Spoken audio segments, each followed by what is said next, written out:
금이 노랗다는 사실 하나를 화학은 100년 동안 절반만 설명했습니다. 물리학자들이 컴퓨터 계산에서 딱 한 줄, 특수 상대성 이론의 효과만 지워봤습니다.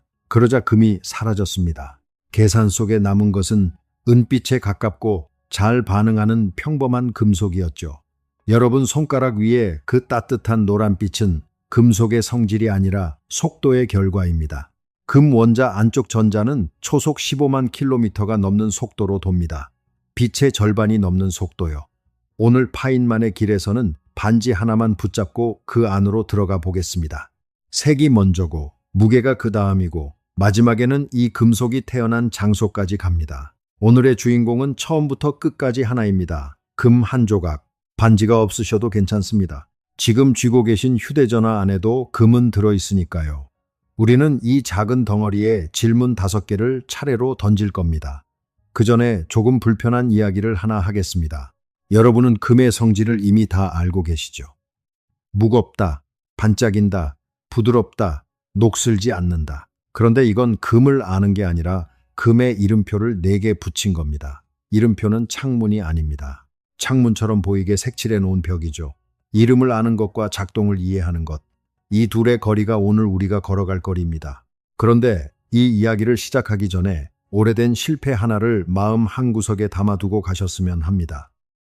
수천 년 동안 세계 곳곳에서 아주 영리한 사람들이 값싼 금속을 금으로 바꾸려고 인생을 걸었습니다. 화로에 불을 지피고 가루를 섞고 밤을 새웠죠. 단 한 번도 성공하지 못했습니다. 왜 그랬는지는 이야기가 끝날 무렵에 여러분 스스로 아시게 될 겁니다. 지금은 그냥 이상하다는 느낌만 남겨두시면 됩니다. 인류 최고의 두뇌들이 왜 하필 이 금속 앞에서 나란히 무릎을 꿇었는가? 그리고 하나만 더요. 오늘 우리가 던질 질문은 5개입니다. 금은 왜 노란가? 왜 변하지 않는가? 왜 무거운가? 왜 그렇게 잘 펴지는가? 그리고 이 금은 대체 어디서 왔는가? 5 질문은 서로 다른 질문처럼 보이지만 답은 놀랍게도 한 자리에서 나옵니다. 그 한 자리가 무엇인지 알게 되는 순간이 오늘의 첫 번째 고비입니다. 이런 질문이 유치하게 들리실 수도 있습니다. 금이 왜 노란색이냐니 어린애 질문 같으니까요. 그런데 저는 반대로 말씀드리고 싶습니다. 이런 질문을 진지하게 던지는 분이야말로 진짜 과학자처럼 생각하시는 겁니다. 리처드 파인만 같은 물리학자들이 문제를 다루던 방식이 정확히 이랬습니다. 어려운 말을 걷어내고 가장 단순한 질문 하나로 돌아가서 거기에 숨어있는 엉터리 전제부터 의심하는 것. 오늘 우리도 그 순서로 가겠습니다. 자, 첫 번째 질문. 금은 왜 노란색입니까? 이 질문이 왜 이상한지부터 느껴보셔야 합니다. 철, 알루미늄, 니켈, 은, 백금, 티타늄, 색을 말해보라고 하면 대답이 전부 비슷합니다. 은빛, 회색빛, 하얀 쇠빛, 금속은 원래 색이 거의 없습니다. 우연이 아니라 금속이 빛을 다루는 방식 때문입니다. 금속 안에는 특정 원자에 묶이지 않고 떠도는 전자들이 있고 빛이 떨어지면 그 전자들이 파도에 흔들리듯 진동하다가 받은 빛을 거의 그대로 되뿜기 때문입니다. 그래서 대부분의 금속은 모든 색을 골고루 돌려주고 우리 눈에는 색 없는 은빛으로 보입니다. 그 목록에서 딱 둘이 튀어나옵니다. 구리와 금입니다. 색이 없어야 할 자리에 색이 있다는 건 무언가가 되돌아오지 않는다는 뜻입니다. 어떤 색을 삼키고 있다는 뜻이죠. 금은 파란빛과 보랏빛을 삼킵니다. 삼켜서 돌려주지 않으니 우리 눈에 도착하는 건 파랑이 빠진 나머지입니다. 노랑과 주황이 섞인 그 따뜻한 빛깔이요. 여기서 대부분의 설명은 멈춥니다. 금은 파란빛을 흡수해서 노랗게 보입니다. 끝. 그런데 이건 답이 아니라 질문을 한 칸 뒤로 미룬 겁니다. 그럼 금은 왜 파란빛을 삼킵니까? 주기율표에서 바로 위에 붙은 형제 같은 원소인 은은 왜 안 삼킵니까? 여기에 답하려면 반지 표면을 뚫고 안으로 들어가야 하고 그 전에 머릿속 그림 하나를 지워야 합니다. 학교에서 배운 원자 그림요. 가운데 알맹이가 있고 둘레를 전자가 행성처럼 도는 그림. 깔끔하고 예쁘고 그리고 틀렸습니다. 조금 틀린 게 아니라 근본이 틀렸습니다. 전자는 정해진 길을 돌지 않습니다. 애초에 위치라는 걸 갖고 있지 않습니다. 어두운 방에서 날아다니는 벌을 셔터를 오래 열고 찍으면 벌이 아니라 뿌옇게 번진 구름이 찍히죠. 오래 머문 자리는 진하고 잠깐 스친 자리는 흐립니다. 전자는 그 사진에 가깝습니다. 다만 한 걸음 더 이상합니다. 벌은 매 순간 어딘가에 있었고 우리가 오래 찍었을 뿐이지만 전자는 우리가 보지 않는 동안 정말로 구름 전체에 퍼져 있습니다. 위치를 재려고 건드리는 순간에만 한 점으로 나타나고요. 처음 들으면 무슨 소리인가 싶으실 겁니다. 저도 그랬습니다. 그런데 이게 지금까지 인류가 확인한 우주의 실제 모습입니다. 이 구름을 오비탈이라고 부릅니다. 그리고 여기가 중요합니다. 원자의 성격은 핵이 정하지 않습니다. 가장 바깥에서 어슬렁거리는 전자들이 정합니다. 어떤 색의 빛을 삼킬지, 다른 원자와 손을 잡을지 말지를 전부 그 녀석들이 결정하죠. 그러니 금을 이해하려면 덩어리가 아니라 그 안에서 춤추는 전자를 봐야 합니다. 금의 안무에는 다른 원소에게 없는 동작이 하나 들어 있습니다. 금 원자의 핵에는 양성자가 79개 있습니다. 79개요. 좁쌀보다 아득히 작은 공간에 플러스 전하가 그만큼 뭉쳐 있습니다. 여기에 가장 가까이 붙은 안쪽 전자는 어떤 처지가 될까요? 미친 듯이 끌려갑니다. 그 인력에 붙들려 떨어지지 않으려면 엄청나게 빠르게 움직여야 합니다. 얼마나 빠르냐면 빛 속도의 절반을 훌쩍 넘습니다.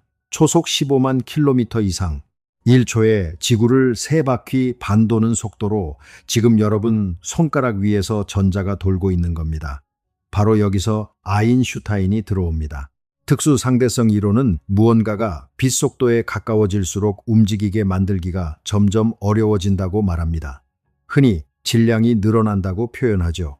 자동차 속도에서는 소수점 아래 열 몇 자리에서나 나타나는 효과입니다. 그런데 빛 속도의 절반이 넘으면 달라집니다. 금 원자 안쪽 전자는 계산상 20% 남짓 무거워집니다. 무거워진 전자는 안쪽으로 더 끌려 들어갑니다. 같은 힘 아래서 무거운 물체가 더 작은 원을 그리는 것과 비슷한 이치죠. 구름이 쪼그라들어 핵에 바짝 붙습니다. 그리고 도미노가 시작됩니다. 안쪽이 수축하면 바깥쪽 전자들이 서 있던 자리의 지형이 통째로 뒤틀립니다. 에너지의 층계가 어긋나는 겁니다. 여기서부터가 오늘의 첫 번째 핵심입니다. 금에는 빛과 직접 부딪히는 두 층이 있습니다.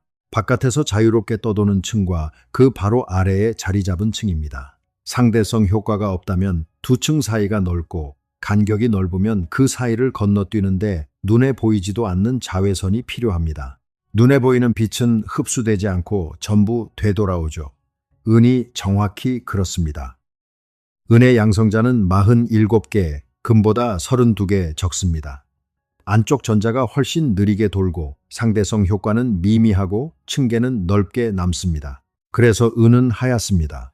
금은 그 간격이 좁혀졌습니다. 자외선이 아니라 눈에 보이는 파란빛 정도의 에너지만으로 전자가 층계를 건너뛸 수 있을 만큼요.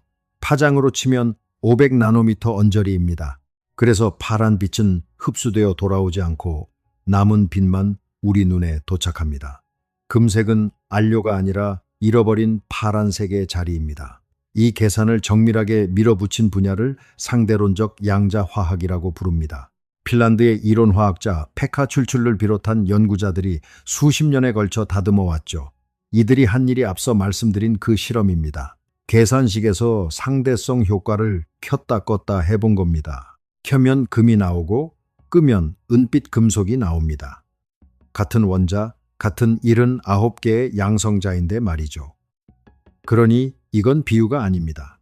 상대성 이론이라고 하면 블랙홀이나 느려지는 시계 같은 나와 상관없는 이야기가 떠오르시죠. 그런데 예물 반지를 주고받는 자리에서도 그 이론은 조용히 반짝이고 있었습니다. 100년 전 종이 위에 적힌 수식이 지금 여러분 망막에 직접 닿고 있는 겁니다. 두 번째 질문입니다. 금은 왜 변하지 않습니까? 먼저 뒤집어야 할 생각이 하나 있습니다. 우리는 철이 녹쓰는 걸 고장이라고 여깁니다. 아닙니다. 그게 세상의 기본값입니다. 원자들은 서로 전자를 주고받으려 합니다. 결합하면 에너지가 낮아진다는 건 더 편안한 상태가 된다는 뜻이니까요. 언덕 위의 공은 굴러 내려가고 싶어 합니다. 우리 몸도 어제 먹은 밥도 창틀의 페인트도 조금씩 굴러 내려가는 중입니다. 여러분, 금은 그 언덕 위에 서서 굴러 내려가기를 거부합니다. 소금물에 담가도 100년을 흙에 묻어도 그대로입니다. 우리는 완벽하다고 감탄하지만 물리학자가 보기에 이건 설명이 필요한 비정상입니다. 이유는 방금 그린 도미노 안에 있습니다. 상대성 효과가 안쪽을 끌어당기면서 금은 가장 바깥 전자마저 핵 쪽으로 유난히 단단히 묶여버렸습니다. 화학 반응이란 결국 전자를 내주거나 나눠 쓰는 일인데 금은 내주기가 지독하게 어렵습니다. 마음이 넓어서가 아닙니다. 정반대입니다. 구두쇠라서 변하지 않는 겁니다.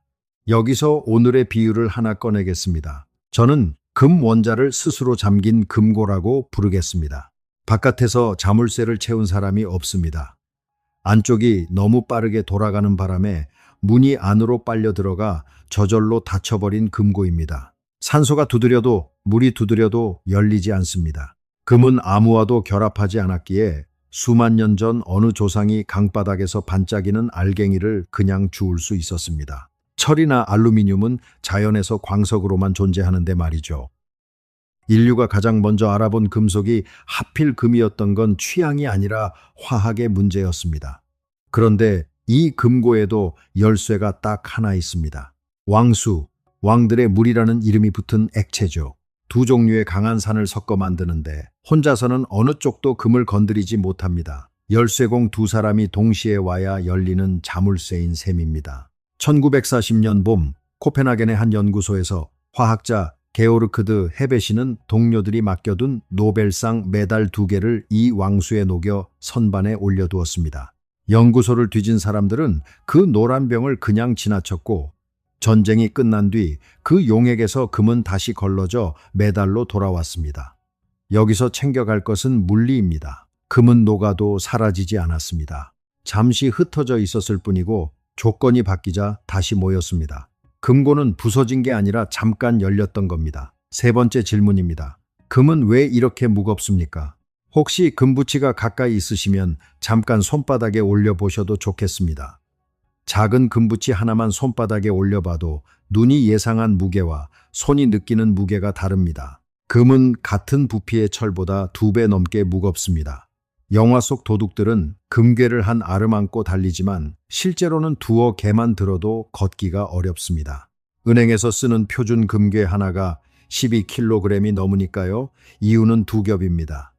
하나는 핵 자체가 무겁습니다. 양성자 79개에 자연의 금은 사실상 전부 중성자가 118개인 한 종류입니다. 무거운 알갱이 197개가 한 점에 뭉쳐 있는 겁니다. 다른 하나는 짐 싸기의 문제입니다. 전자 구름이 쪼그라들었으니 금 원자는 제 몸집에 비해 차지하는 공간이 작습니다. 작은 상자에 무거운 알맹이가 들었고 그런 상자를 빈틈없이 쌓으면 밀도가 어마어마해집니다. 금은 원자의 크기를 줄여 자기 무게를 숨기고 있는 셈이죠. 겉보기에는 평범한 부피인데 속을 갈라보면 빈틈이 거의 없는 겁니다. 금을 볼 때 그 작은 부피에 속지 마세요. 이건 비유가 아니라 계산에 그대로 나오는 이야기입니다. 숫자 2개를 나란히 놓아보겠습니다. 인류가 역사 내내 캐낸 금을 전부 녹여 한 덩어리로 만들면 한 변이 22m쯤 되는 정육면체가 됩니다. 큰 수영장 하나 부피에 수천 년의 항해와 광산과 전쟁이 전부 들어갑니다. 그런데 바닷물에는 다 합쳐 수백만 톤의 금이 녹아 있습니다. 아무도 건지지 않습니다. 너무 묽어서 뽑아내는 비용이 금값을 아득히 넘기 때문입니다. 여기에 인생의 몇 해를 건 사람이 있었습니다. 공기 중에 질소로 비료를 만드는 길을 열어 노벨상을 받은 독일 화학자 프리츠 하버입니다. 1920년대에 그는 패전국 독일의 배상금을 바닷물 속 금으로 갚겠다며 배를 띄우고 몇 해를 측정했습니다. 그리고 알아냈습니다. 그전까지 사람들이 믿던 바닷물의 금 농도가 실제보다 수천 배 부풀려진 값이었다는 사실을요.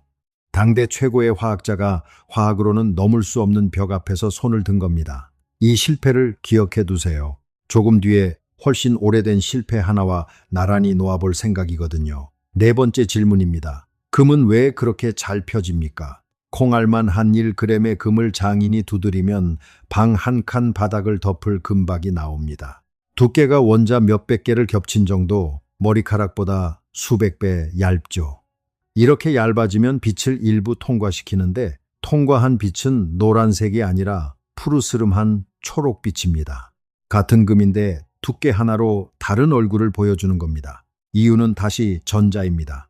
원자들 사이를 오가는 자유전자들이 원자들이 미끄러져 자리를 바꿔도 결합이 끊어지지 않게 이어줍니다.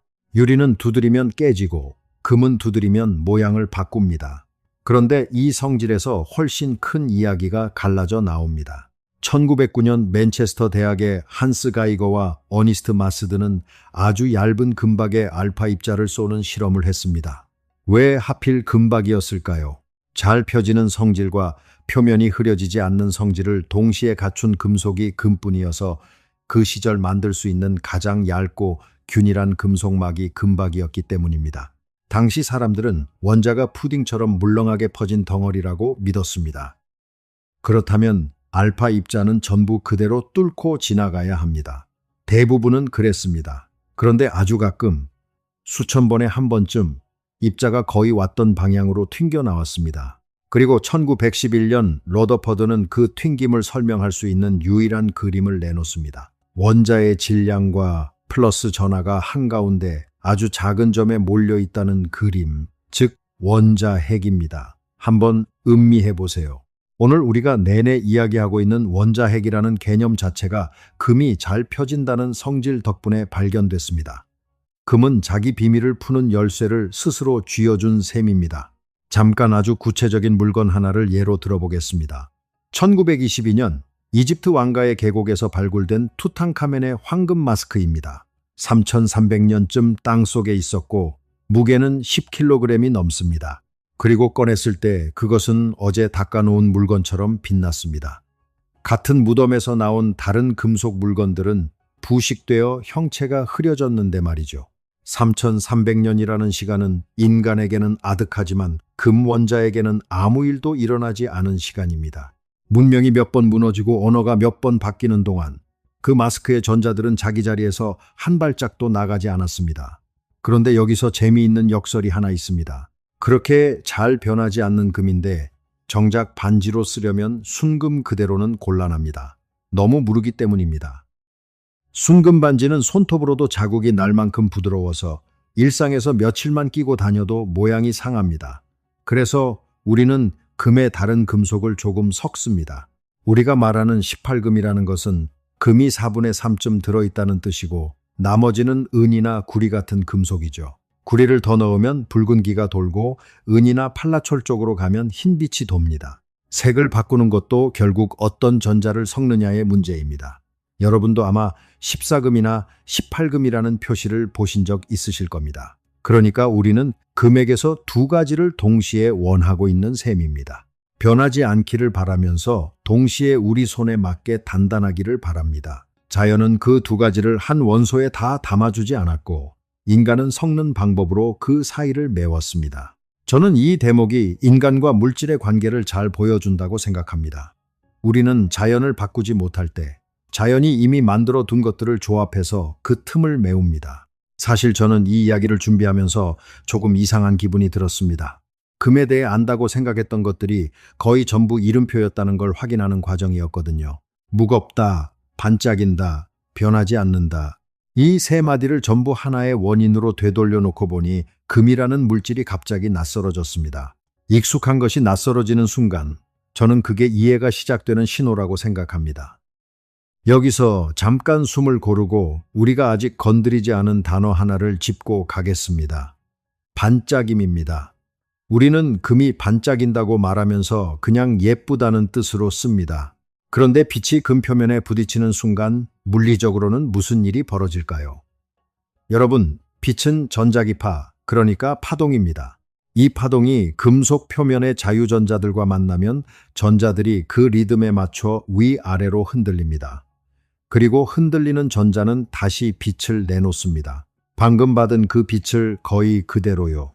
이것이 반짝임의 정체입니다. 거울이 우리 얼굴을 비추는 것도 정확히 같은 일이고요. 마법은 없습니다. 그런데 시시한 이야기도 아닙니다.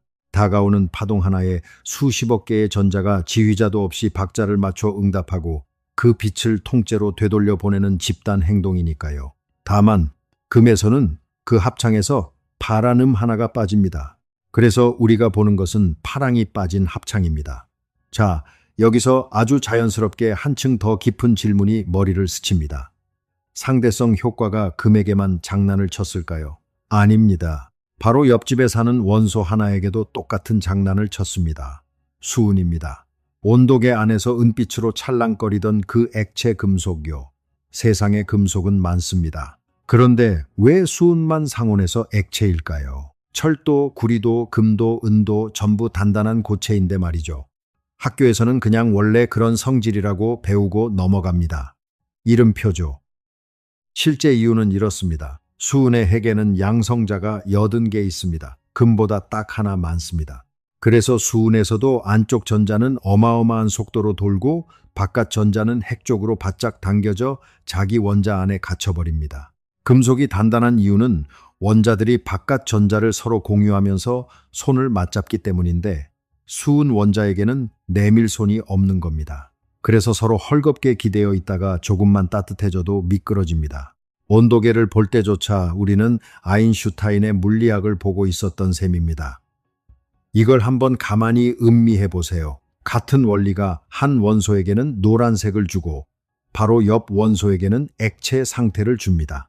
자연이 서로 다른 얼굴로 같은 말을 2번 하고 있는 겁니다. 그럼 이번엔 방향을 완전히 바꿔보겠습니다. 금을 아주 크게 보는 대신 아주 잘게 쪼개면 어떻게 될까요? 여러분도 금이 노랗다는 걸 당연하게 여기실 겁니다. 그런데 금을 나노미터 단위, 그러니까 원자 몇십 개 크기의 알갱이로 쪼개서 물에 흩어놓으면 색이 바뀝니다. 노란색이 아니라 붉은 포도주색이 됩니다. 알갱이의 크기를 조금 바꾸면 보랏빛도 되고 푸른빛도 됩니다. 같은 금인데요. 1857년 영국의 마이클 패러데이는 바로 이 붉은 금 용액을 만들어 왕립학회에 보고했습니다. 그는 그것이 금이 아주 잘게 나뉜 상태라고 정확히 짐작했고 그가 만든 병 중 일부는 지금도 남아 있습니다. 왜 색이 변할까요? 알갱이가 아주 작아지면 그 안에 자유전자들이 알갱이 전체 크기에 맞춰 함께 출렁이고 어떤 파장의 빛과 특별히 잘 공명하게 됩니다. 공명한 색은 흡수되고 나머지가 우리 눈에 옵니다. 그러니까 나노 크기의 금에서는 색이 원소의 성질이 아니라 알갱이의 치수로 결정되는 겁니다. 재미있는 건 인류가 이 현상을 이론보다 훨씬 먼저 사용했다는 사실입니다. 대형 박물관에 라이커고스 컵이라는 4세기 로마 시대 유리잔이 있습니다. 밖에서 빛을 비추면 초록빛이고 안에서 빛을 비추면 붉게 빛납니다. 성분을 분석해보니 유리 속에 아주 작은 금과 은 알갱이가 섞여 있었습니다. 1600년 전 유리 장인은 양자역학을 몰랐습니다. 그저 어떤 재료를 넣으면 이런 색이 나오더라는 것을 손으로 알고 있었을 뿐이죠. 이름을 아는 것과 작동을 이해하는 것의 차이가 여기에도 있습니다. 그들은 작동을 이해하지 못한 채로 그 작동을 부렸고 우리는 이제 그 이유를 압니다. 그리고 이 나노금의 성질은 오늘날 진단시약이나 암세포를 겨냥하는 치료 연구에 쓰이고 있습니다. 물론 아직 연구 단계인 것들이 많다는 점은 분명히 말씀드리겠습니다. 여기서 조금 더 나아가 보죠. 금은 왜 몸속에 들어가도 괜찮을까요? 이유는 이미 나왔습니다. 반응하지 않으니까요. 금속 상태의 금은 우리 몸의 화학과 대화를 하지 않습니다. 그래서 치과 치료에 오래 쓰였고 특정 금 화합물은 20세기 초부터 류머티즘 관절염 치료제로 쓰이기도 했습니다. 처음에는 그저 고집스럽고 쓸모없어 보였던 성질, 아무와도 손잡지 않는다는 그 성질이 사람 몸 안에서는 안전이라는 이름으로 바뀐 겁니다. 그리고 이 고집은 오늘 여러분의 하루 곳곳에 들어와 있습니다. 지금 이 영상을 보고 계신 기기 안에도 아주 미세한 금이 들어 있습니다. 금은 전기가 잘 통하면서 접촉면이 산화되지 않기 때문입니다. 다른 금속은 몇 년만 지나도 접점이 흐려지면서 신호가 끊기지만 금은 10년이 지나도 처음 그대로 신호를 넘깁니다. 그래서 정말 끊기면 안 되는 자리에는 금이 들어갑니다. 우주로 나간 인공위성의 표면이 금박으로 덮여 있는 것도 장식이 아닙니다. 금이 적외선을 아주 잘 반사해서 장비의 온도를 지켜주기 때문입니다. 달을 밟은 아폴로 우주인들의 얼굴 가리개에도 아주 얇은 금이 발려 있었습니다. 강렬한 햇빛으로부터 눈을 지키기 위해서였죠. 인간이 지구를 벗어나 걸어 다닐 때 그 눈앞을 가려준 것도 결국 이 금속이었습니다. 그러니 정리하면 이렇습니다. 여러분의 하루를 한번 떠올려 보세요. 아침에 켠 화면, 저녁에 받은 알림, 병원에서 들은 이름 모를 치료법, 그 사이사이에 이 금속이 조용히 끼어 있습니다. 하나의 물리법칙이 반지가 되고, 회로의 접점이 되고, 우주선의 담요가 되고, 치료제가 됩니다. 세상을 깊이 이해한다는 건 이런 겁니다. 서로 상관없어 보이던 것들이 하나의 문장으로 묶이는 경험 말이죠. 마지막으로 숫자 하나만 더 얹겠습니다. 지구지각에서 금은 정말 희박합니다. 요즘 금광에서는 광석 한 톤을 부수고 갈아서 금 몇 그램을 얻으면 잘 나온다고 합니다. 손톱만 한 금조각 하나를 위해 트럭 한 대 분량의 돌을 처리하는 셈이죠. 자연이 만든 이 물질은 원래 이렇게 드물게, 이렇게 흩어져 있습니다. 그런데 왜 이렇게 드물까요? 지구가 인색해서일까요? 아닙니다. 이유는 지구에 있지 않습니다. 이제 그 이야기를 할 차례입니다. 여기서 여러분이 이렇게 반박하실 수 있습니다. 금이 정말 영원하냐고요? 반응은 안 한다지만 닳기는 하지 않느냐고요? 맞습니다. 화학적으로 변하지 않는 것과 물리적으로 닳지 않는 것은 다른 이야기입니다. 오래 낀 반지가 얇아지는 건 금이 부서지지 않고 미끄러지는 성질 때문에 아주 조금씩 깎여 나가서입니다. 다만 깎여 나간 그 금도 사라지지는 않습니다. 어딘가에 있습니다. 그래서 금에는 다른 물질에는 없는 이상한 이력이 하나 붙습니다. 인류가 캐낸 금은 거의 전부 아직 지상에 남아 있습니다. 태워 없어지지도, 녹슬어 흙으로 돌아가지도 않으니까요. 녹여서 모양만 바뀔 뿐이죠. 그러니 지금 여러분 손가락 위의 금원자 중 일부가 수백 년 전 어느 동전이었을 수도 있고 그보다 훨씬 전 어느 장신구의 일부였을 수도 있습니다. 확인할 방법은 없습니다. 금 원자에는 이름표가 붙어 있지 않으니까요. 하지만 원리적으로 불가능한 이야기는 아닙니다. 우리는 대대로 같은 원자들을 돌려 쓰고 있는 셈입니다. 여기에 또 하나 기묘한 사실이 겹칩니다. 자연에 존재하는 금은 사실상 한 종류뿐입니다. 양성자 79개, 중성자 118개, 딱 이 조합만 안정적으로 남았습니다. 금보다 무거운 쪽으로 갈수록 원자 핵은 점점 불안정해지고 결국 스스로 무너지는 원소들만 남습니다. 그러니까 금은 안정한 무거운 원소들의 거의 마지막 자리쯤에 서 있는 셈입니다. 안쪽에서는 전자가 빛속도의 절반이 넘게 돌고 있고 핵은 아슬아슬하게 안정한 자리를 지키고 있는 물질. 우리가 영혼의 상징으로 삼은 그 금속의 실제 사정이 이렇습니다. 그리고 이 사실은 왜 금이 그토록 드문지에 대한 실마리이기도 합니다. 무거운 원소는 아무 데서나 만들어지지 않습니다. 만들어지는 자리가 아주 특별해야 하고 그 자리는 우주에서도 흔하지 않습니다. 이 실마리는 잠시 뒤 마지막 질문에서 다시 꺼내겠습니다. 그 전에 한 가지, 여러분이 당연히 품으실 만한 의문을 제가 대신 꺼내보겠습니다. 원자 안에서 전자가 어떤 층계를 오르내리는지 그걸 대체 어떻게 알았느냐는 겁니다. 아무도 전자를 눈으로 본 적이 없는데 말이죠. 아주 좋은 질문입니다. 그리고 답은 생각보다 오래된 관찰에 있습니다.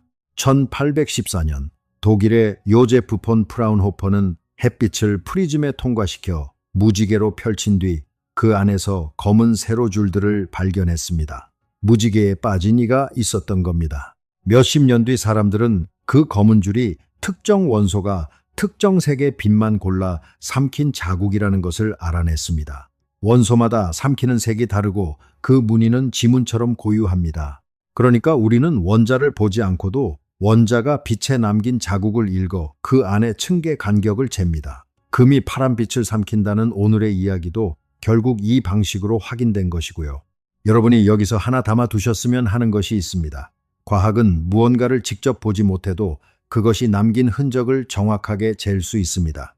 그리고 그 흔적이 계산과 어긋나면 아무리 예쁜 이론이라도 버립니다. 상대성 효과를 넣지 않은 금의 계산이 실제 금과 어긋났을 때 사람들이 한 일이 정확히 그것이었습니다. 그리고 한 가지 더요. 왜 하필 인간의 눈에 금이 그토록 아름답게 보일까요? 여기에는 조금 겸손한 대답이 필요합니다. 우리 눈은 햇빛이 가장 강한 영역, 그러니까 노랑과 초록 언저리에 가장 민감하게 진화했습니다. 금이 되돌려 보내는 빛은 정확히 그 언저리에 몰려 있고요. 다시 말해 금이 특별히 아름다운 색을 가졌다기보다는 금이 돌려주는 색과 우리 눈이 가장 잘 반응하는 색이 겹친 겁니다. 여기서부터는 물리학이 아니라 해석의 영역이지만 저는 이 우연이 마음에 듭니다. 별의 잔해가 만든 금속이 그 별빛에 맞춰 진화한 눈에 가장 잘 보이는 색으로 남았다는 이야기니까요. 이제 5번째 질문입니다. 이 금은 대체 어디서 왔습니까? 그 전에 훨씬 오래된 실패를 꺼내겠습니다. 수천 년 동안 똑똑한 사람들이 값싼 금속을 금으로 바꾸는 일에 인생을 걸었습니다. 연금술사들이죠. 젊은 시절의 아이작 뉴턴조차 여기에 빠져 있었습니다. 왜 한 번도 성공하지 못했을까요? 잘못된 층을 파고 있었기 때문입니다. 원소를 바꾼다는 건 화학의 문제가 아니라 핵을 바꾸는 문제거든요. 납의 핵에는 양성자가 82개, 금은 79개입니다. 정확히 3개를 빼내야 하는데 핵을 건드리는 에너지는 화학 반응의 수백만 배입니다. 화로의 불로는 어림도 없죠. 하버의 배와 연금술사의 화로는 모양이 똑같습니다. 뛰어난 사람들이 맞는 방법으로 틀린 층에서 일한 겁니다.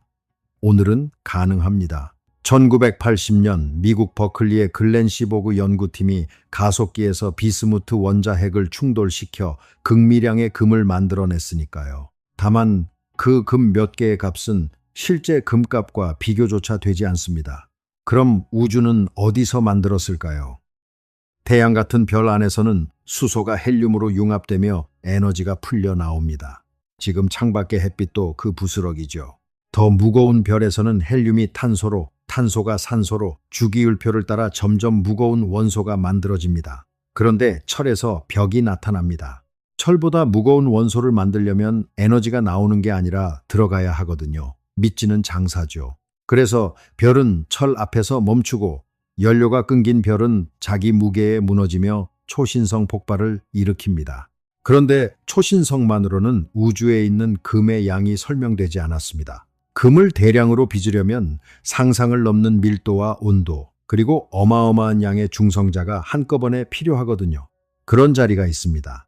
중성자별입니다. 큰 별이 폭발하고 남은 심장이죠. 태양만 한 질량이 도시 하나 크기로 짓눌린 물체이고 그 물질 한 숟가락이 지구 위 모든 사람을 합친 것보다 무겁습니다. 이런 별 2개가 서로의 중력에 붙들려 나선을 그리며 다가갑니다. 점점 가까이, 점점 빠르게, 그리고 충돌합니다. 그 짧은 순간에 킬로노바라는 폭발이 일어나고 중성자 폭풍이 몰아칩니다. 핵은 중성자를 삼키고 또 삼키며 순식간에 무거운 원소로 변해갑니다. 금, 백금, 우라늄이 여기서 태어납니다. 여러분은 이게 이론일 뿐이라고 생각하실 수도 있습니다. 그런데 인류는 이 장면을 실제로 봤습니다. 2017년 8월 17일 지구에서 약 1억 3천만 광년 떨어진 NGC 4993이라는 은하에서 중성자별 2개가 충돌하며 만든 시공간의 잔물결이 라이고와 비르고 관측소에 잡혔습니다. 아인슈타인이 100년 전에 예측했던 중력파죠. 약 1.7초 뒤에는 감마선 망원경이 같은 방향에서 짧은 섬광을 포착했습니다. 전 세계의 망원경이 그쪽으로 돌아갔고 며칠에 걸쳐 색이 변해가는 그 빛 속에서 갓 만들어진 무거운 원소들의 흔적이 확인됐습니다. 그런데 이야기가 한 번 더 꺾입니다. 그렇게 만들어진 금이 초기 지구에 섞여 들어왔다면 사실 우리가 그걸 캘 수 있어야 할 이유가 없습니다. 갓 태어난 지구는 펄펄 끓었고 금은 쇠와 잘 어울려서 가라앉는 철과 함께 중심으로 내려갔을 테니까요. 계산해보면 지구가 원래 품었던 금은 사실상 전부 핵에 있어야 합니다. 지각에 남은 양은 있어야 할 양보다 터무니없이 많고요. 2011년 브리스톨 대학의 마티아스 빌볼트 연구팀은 그린란드 이수아 지역의 38억 년 된 암석에서 텅스텐 동위원소 비율을 정밀하게 댔습니다. 그 값이 오늘날의 암석과 미세하게 달랐습니다. 지구의 핵이 다 만들어진 뒤에 운석의 형태로 새 물질이 표면에 추가로 쏟아졌다는 뜻입니다. 늦게 도착한 얇은 껍질이죠. 지금 우리가 반지로 끼는 금은 대부분 그 늦은 손님의 몫입니다. 그런데 이 사건이 얼마나 드문지도 함께 보셔야 합니다. 별이 태어나고 죽는 일은 은하 안에서 늘 일어나지만 두 중성자별이 짝을 이루고 수억 년에 걸쳐 서로에게 다가가 끝내 부딪히는 일은 아주 드뭅니다. 우리 은하 같은 은하에서 수만 년에 한 번 있을까 말까 한 사건으로 추정합니다. 인류 문명 전체의 역사보다 긴 간격이죠. 금이 드문 진짜 이유가 여기 있습니다.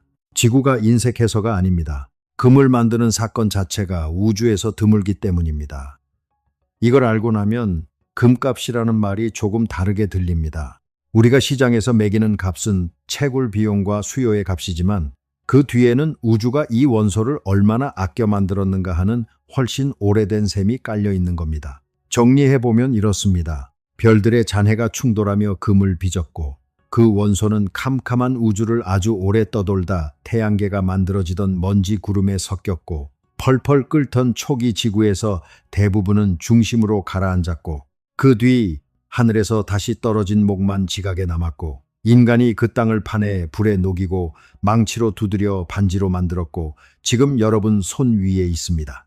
우리는 흔히 사람이 별의 먼지로 만들어졌다고 말하죠. 금은 그 표현으로도 조금 부족합니다. 이건 별의 잔해가 부딪힌 자리에서 튄 파편이니까요.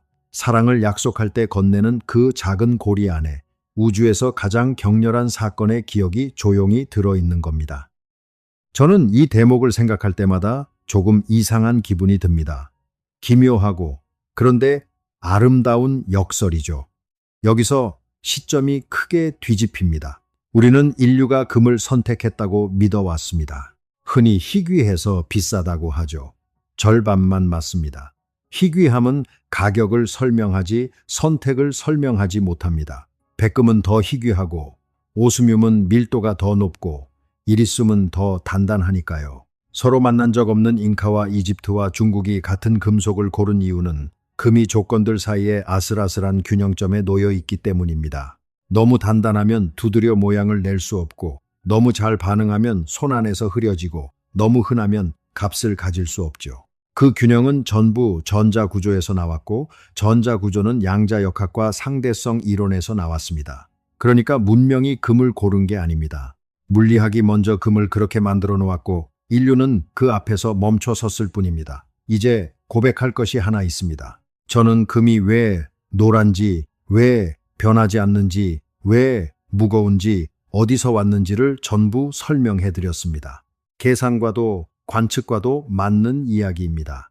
그런데 우리는 전자가 왜 고정된 위치를 갖지 않는지, 왜 확률이 자연을 기술하는 가장 기본적인 언어인지는 모릅니다. 그저 자연이 그렇게 하더라는 것을 발견했을 뿐입니다. 설명할 수 있다는 것과 본질을 이해했다는 것은 다릅니다. 이 부분은 아직 과학이 닫아놓은 질문이 아닙니다. 저는 그게 조금도 우울하지 않습니다. 아직 열문이 남아있다는 뜻이니까요. 모른다고 말하는 건 과학의 실패가 아니라 과학이 할 수 있는 가장 정직한 선언입니다. 이제 처음으로 돌아가겠습니다. 저는 계산에서 상대성 효과를 지웠더니 금이 사라졌다는 이야기로 시작했습니다. 그 문장이 이제 다르게 들리실 겁니다. 금은 물질의 이름이 아니라 조건의 이름이었습니다. 79개의 양성자, 빛 속도의 절반을 넘겨도는 안쪽 전자, 그래서 좁혀진 층계, 그래서 삼켜진 파란빛, 그래서 스스로 잠긴 금고, 그래서 지각에 남은 늦은 손님. 물론 금고라는 비유는 여기까지입니다.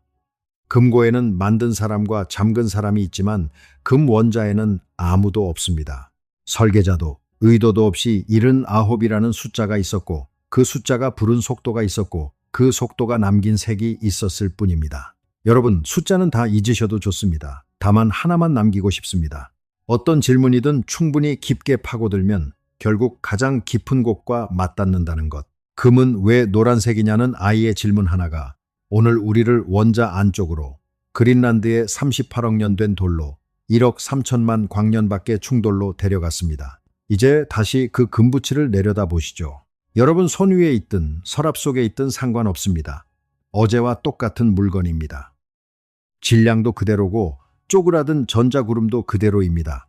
금은 한순간도 변하지 않았습니다. 달라진 건 그것을 보는 눈 하나뿐이고 저는 그 하나가 물리학이 하는 일의 전부라고 생각합니다. 긴 이야기 끝까지 함께 해주셔서 고맙습니다. 오늘 밤 불을 끄기 전에 집에 있는 아주 평범한 물건 하나를 골라 30초만 들여다봐 주세요. 컵이든 숟가락이든 창틀이든 좋습니다. 그리고 저건 대체 무엇일까 하고 한 번만 물어봐 주세요. 오늘 우리가 금에게 했던 것과 똑같은 방식으로요. 저는 또 다른 평범한 물건 하나를 들고 다음 이야기에서 다시 찾아뵙겠습니다.